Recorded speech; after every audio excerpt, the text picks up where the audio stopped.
सादर जय जिनेन्द्र। वर्तमान में तेरापन धर्म संघ 159वां मर्यादा महोत्सव मना रहा है।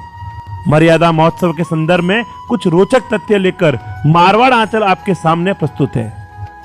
विश्व का कोई भी लौकिक या लौकिक पर्व मर्यादा से संबंधित नहीं है, अर्थात कोई भी मर्यादा का उत्सव या महोत्सव नहीं मनाता है।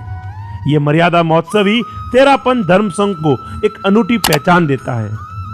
भारत वसुंधरा पर अनेक संस्कृति प्रवाहित होती है। इन सभी के अपने अपने पर्व और उत्सव है।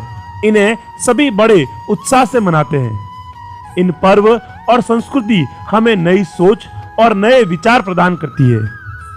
यह हमारी रचनात्मक और सृजनात्मक शक्ति का विकास करते हैं। तेरापन धर्म संघ का मुख्य पर्व है मर्यादा महोत्सव।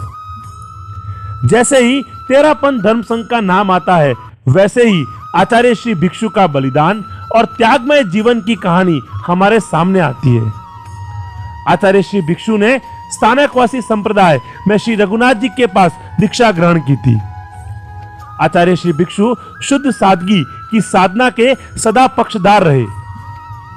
एक समय की बात है, विक्रम संवत 1815 में उनके मस्तिष्क में एक क्रांति जन्म लेती है।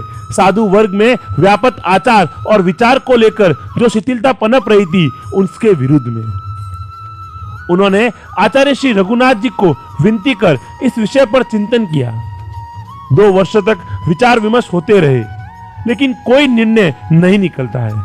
अंत में विक्रम संवत 1817 में आचार्य श्री भिक्षु जी कुछ संतों के साथ अभिनिष किए।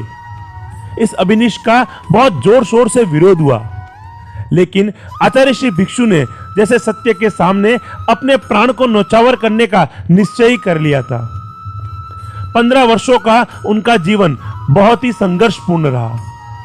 प्रारंभ के दिनों में उन्हें पुण्य गोचरी भी नहीं मिलती थी, लेकिन धीरे धीरे स्थिति सामान्य होती गई। अंतिम दिनों में श्रावक श्राविका आने लगी। तेरापंथ को एक नई पहचान मिली। साधु संत भी दीक्षित होने लगे। विक्रम संवत 1832 के माघ श्रेष्ठ कृष्णा सप्तमी को आचार्य भिक्षु ने पहली मर्यादा लिखी और विक्रम संवत 1859 माघ शुक्ल सप्तमी को अंतिम मर्यादा लिखी। इन मर्यादाओं के अंतर्गत उन्होंने संघ के सभी साधु साध्वियों को एक आचार्य केंद्रित कर सशक्त धर्म संघ की नींव डाली। उन्होंने अपने अपने शिष्य और शिष्याएं बनाने को पूर्णतः विच्छेद कर दिया। उन्होंने भावी आचार्य की नियुक्ति का भार भी वर्तमान आचार्य के कंधों पर डाला। कोई भी साधु साध्वी विहार व चातुर्मास आचार्य की आज्ञा से ही करेगा। इस प्रकार मूलभूत मर्यादा बनाकर उन्होंने तेरापन धर्म संघ को प्राणवान बनाया। 159 वर्ष पूर्व बनी ये मर्यादाएं आज भी तेरापन धर्म संघ में मान्य है और ये तेरापन धर्म संघ के प्राण बिंदु है। प्रारंभ में ये मर्यादाएं सिर्फ पढ़ी जाती थी, अर्थात इनका सिर्फ वाचन होता था।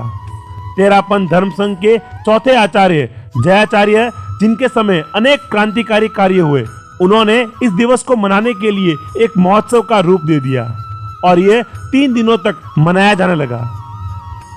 जयाचार्य के बाद भी आज तक यह महोत्सव 3 दिनों तक मनाया जाता है।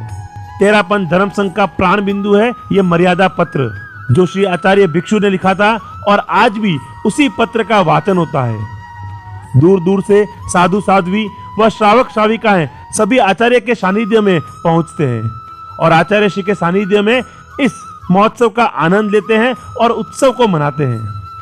ऐसी ही और सामाजिक न्यूज़ प्राप्त करने के लिए मारवाड़ आंचल के फेसबुक पेज को लाइक करें और यूट्यूब चैनल को जरूर सब्सक्राइब करें। धन्यवाद।